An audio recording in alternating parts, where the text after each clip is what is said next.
Hello everyone, back to my channel. তোমরা সব কেমন আছো? যে যেখান থেকে দেখছো আশা করি ভালো আছো এবং সুস্থ আছো। তো সকলকে জানাই গুড মর্নিং। তো চলো আজকে ব্লগটা দেখতে থাকো। নতুন একটা ব্লগ, নতুন দিনে নতুন একটা ব্লগ নিয়ে তোমাদের সঙ্গে হাজির হয়েছি। আই হোপ চলো তোমাদের ব্লগটা দেখতে ভালো লাগবে। তো দেখতে পাচ্ছ আজকে ব্লগটা রান্নাঘর থেকে শুরু করেছি। প্রথমে আজকে ঢ্যাঁড়স দেখিয়ে দিলাম, ঢ্যাঁড়সের রান্না। আর আজকে উচ্ছে পেঁয়াজ দিয়ে ভাজা করব। তাই সমস্ত ধুয়ে পরিষ্কার করে জল ঝরিয়ে নিয়েছি। দেন তারপর কিন্তু আমি এটা রান্না করতে বসবো। যখনই রান্না করি সমস্ত আমি কাটা ভোনা একবারে করে তারপর কিন্তু প্রপারলি আমি রান্নাতে বসে যাই। কারণ এই উঠে দাঁড়িয়ে একটি করে করলাম আবার কাটলাম, এটা আমার হয় না গো। আমার মনে হয় যদি সমস্ত মাছ মাংস সবজি কাটা থাকে তাহলে রান্না করতেও বেশিক্ষণ টাইম লাগে না। যতক্ষণ সবজি কাটা সময় লাগে ঠিক তারপর রান্না ঝটপট কিন্তু রান্নাটা হয়ে যায়। কিন্তু একের পর এক রান্না হয়ে গেলে সেগুলো নামিয়ে দিলে মানে লাস্টে সে যখন কমপ্লিট হবে রান্না তখনই গ্যাসটা অন থেকে অফ হবে, তার আগে না। মানে একটি রান্না হলো, দেন তারপর আরেকটি। সাপোজ তোমাদের একটি কথা বলি, এই উচ্ছেটা ভাজলাম, উচ্ছেটা ভেজে ভালো করে কড়াতে করে তেল আর লঙ্কা একটু ফাটিয়ে শুকনো লঙ্কা ভালো করে নাড়াচাড়া করার পর এই যে পেঁয়াজ কুচিগুলো দিয়ে দিলাম। পেঁয়াজ কুচিগুলো দিয়ে দেবো, এর মধ্যে কিন্তু একটু স্বাদ মতন লবণ আর হলুদটা দিয়ে দেবো। এখন দেবো না, কারণ দুবার ভালো করে নাড়াচাড়ার পর তারপর দেবো। কারণ এই যে পেঁয়াজের একটি আঠা থাকে না, সেই আঠাটা হলুদ বা লবণ দিলে না সেটা একটু কালচে ভাব চলে আসে। তাই এটা একবার ভালো করে নাড়াচাড়ার পরে কিন্তু আমি এই হলুদ আর লবণ দেব। তো হলুদ একটু দিলাম, তারপর যদি লাগে তারপর অবশ্যই দেব। তো ভালো করে এভাবে আরেকবার নাড়িয়ে নিচ্ছি। আর আমি ওই সাইডে কিন্তু ডাল হোক বা কিছু হোক ওভাবে বসিয়ে দিই, দুটো ওভেনেই কিন্তু আমার রান্না হয়। দেন দেখতে পাচ্ছ আমার আর একটু মনে হচ্ছে যেন একটু হলুদ আর একটু লাগবে, তাই ভাবছি আর একটু দিয়ে দিলাম। তো ভালো করে এর পোড়ন নাড়াচাড়া করে নিচ্ছি। আর যখন উচ্ছে বা ঢ্যাঁড়সের ক্ষেত্রে যখন এই সবজিগুলো যখন রান্না করা হয় তখন একটু হলুদটা কম হলেও কোনো ক্ষতি নেই, আস্তে আস্তে কালারটা চলে আসে। আর এই যে আমি কি রান্না করলাম সেগুলো তোমাদের চোখ এক ফাঁকে দেখিয়ে দিই। তো এই যে পেঁয়াজ পোস্ত ভাজা করেছি, কেমন হয়েছে আমার আজকে দুপুরে লাঞ্চগুলো সেটা অবশ্যই কিন্তু তোমরা বলবে। তো জলদি দেখলাম পেঁয়াজ পোস্ত ভাজা করেছি আর করেছি উচ্ছে পেঁয়াজ ভাজা। তো এই উচ্ছে পেঁয়াজ ভাজাতে দুপুরে একবারই মতন একটু দেখতে পাচ্ছ। তো সেজন্যেই উচ্ছে ভাজাটা আমি কড়া থেকে একটু তুলে নেব, একটু ভাপে থাক, তারপর আমি কিন্তু এটা তুলে ফেলবো। আর এই যে বরবটি কলাই দিয়ে মানে মাছ রান্না করব, মাছ বেগুন আলু, এই যে মাছটা বড়িটা ভেজে রেখেছি সেই আজকে বেগুন দিয়ে রান্না করব। তো মাছটা ভাজার পর কিন্তু আমি এই বড়িগুলোও তুলে নিয়েছিলাম ভেজে। তো এই ভাজা বড়ি খেতে আমার খুব ভালো লাগে। তোমাদের কি এই বড়ি ভাজা খেতে ভালো লাগে নাকি অবশ্যই কমেন্টস করে বলবে। তো আমার রান্নার সময় এই বড়ি ভাজা কোনো যদি রান্না করে থাকি আমাকে বড়িটা খুব ভাজাটা ভালো লাগে খেতে। আর এই যে আলু বেগুন আর এটা একটু সর্ষে বাটা, সর্ষের তেল আর হলুদ লবণ দিয়ে এটা হাতে করে কিন্তু এটা ভালো করে মেখে তারপর চাপিয়ে দিয়েছি একটু জল দিয়ে। তো এটা ভালোভাবে ফুটে আসার পর কিন্তু আমি মাছ আর বড়ি ভাজাটা দিয়ে দেব। আর ওই যে বরবটি কলাইটাও দিয়ে দিয়েছিলাম। দেন তারপর এই যে আমার বেগুন আর বড়ি দিয়ে মাছ দিয়ে রান্নাটা কেমন হয়েছে অবশ্যই এটাও জানিও। এখন এই তরকারিটা না খেতে খুব ভালো লাগছে ইদানিং। তো একবার নয় অনেকবারই করেছিলাম, তো খুব ভালো লাগছিলো খেতে, সেজন্যে আজকেও করলাম। তো আর করছি চিকেন কষা। চিকেন কষাটা ভালোভাবে এখনও কিন্তু কষানো হয়নি, জাস্ট জল ছাড়ছে চিকেন থেকে। তো চিকেনটা ভালোভাবে কষানোর পর তারপর কিন্তু আমি জল দেব। আর আমার ব্লগটা যদি ভালো লাগে please like comment share subscribe করতে ভুলবে না। ওতে অবশ্যই চ্যানেলটাকে সাবস্ক্রাইব করে ফেলবে। আর যারা অলরেডি সাবস্ক্রাইব করে ফেলেছো তাহলে তাদেরকে অসংখ্য ধন্যবাদ।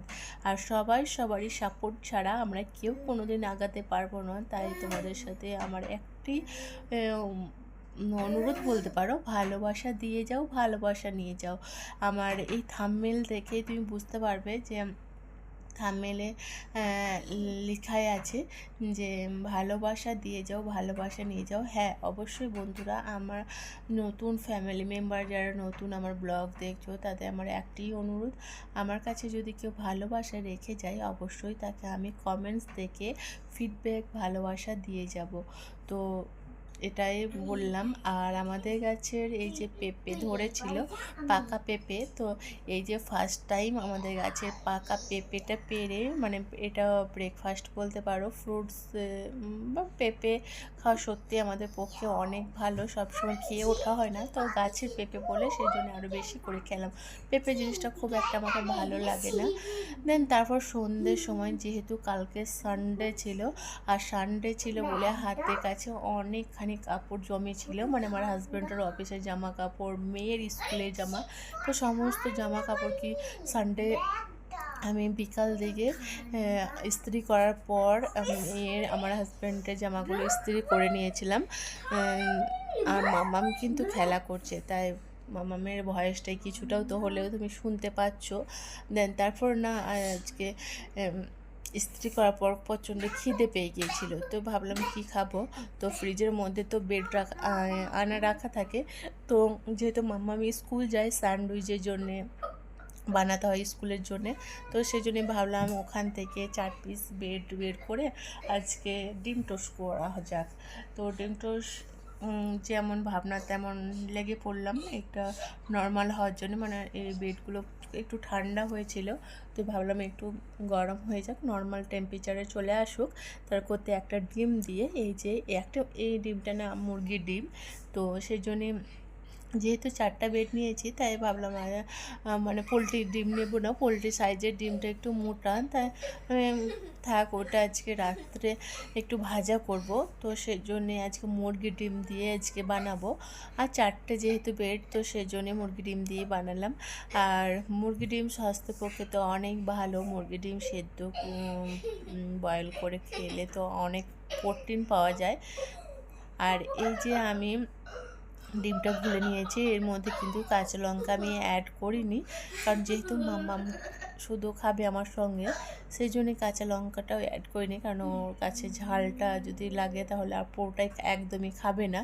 তো আমার কোনো ব্যাপার না যে লঙ্কা দিতেই হবে, কোনো ব্যাপার না, মানে মেয়ের জন্য সব কিছু স্যাক্রিফাইস করতে পারে। মুখে আমাদের যে ঝাল নুন কী হচ্ছে সেটা না দেখে মেয়ে যেন ভালো করে যেন খায়, সেটাই মেন কথা।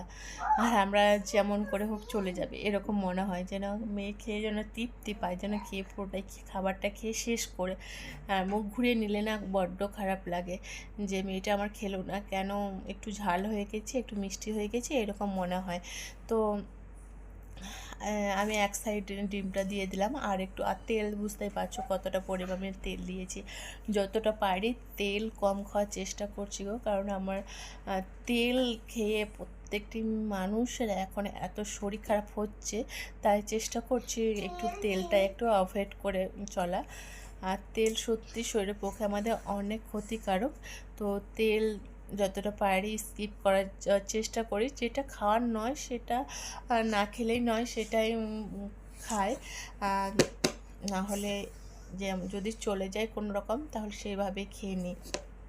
দেন আমার সমস্ত সব কিছু ব্রেড ভাজা কমপ্লিট, দেখতেই পাচ্ছ আমার কত সুন্দর লাগছে, তাই না এই ব্রেডগুলো।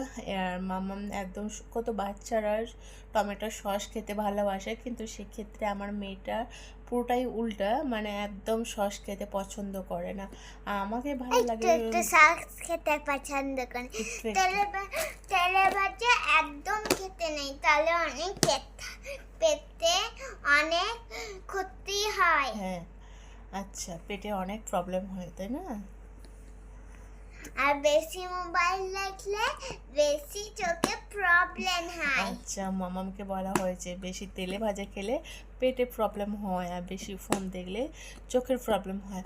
তো সমস্ত সব কিছু খাওয়া কমপ্লিট করার পর, মানে সন্ধে স্ন্যাক্স বা সন্ধে টিফিন বলতে পারো, সেটা খাওয়ার পর তো যেহেতু একটু সন্ধে আবার রাত্রে কিছু ডিনার করতে হবে, তো সেই জন্যে না একটু গলাটা একটু জ্বালা জ্বালা করছিল, মানে গ্যাস ফর্ম যেটা বলে। তো কিছু খেলেই তো গ্যাস সন্ধে মানে, তো ভাবলাম যে তাহলে জোয়ান আনা ছিল, তো জোয়ানটা না ঢালা হয়নি, ঢালবো করে। তো এই যে ডিব্বাটার মধ্যে এই 2 প্যাকেট জোয়ানটা ভালো করে আমি ঢেলে নেব, তাহলে ওই একটু করে নিই মুখের মধ্যে, ব্যাস একটু চিবাই, বেশ ওটাই মনে হয় আমার একটু মানে শরীরটার ফিটনেস লাগে, মনে হয় একটু গ্যাস ফর্মটা একটু কম লাগে। তো জানি না, আমার মনে হয় আর কি। তো আমার এই ব্লগটা কেমন লাগলো অবশ্যই তোমাদের কমেন্টস করে বলবে। আজকে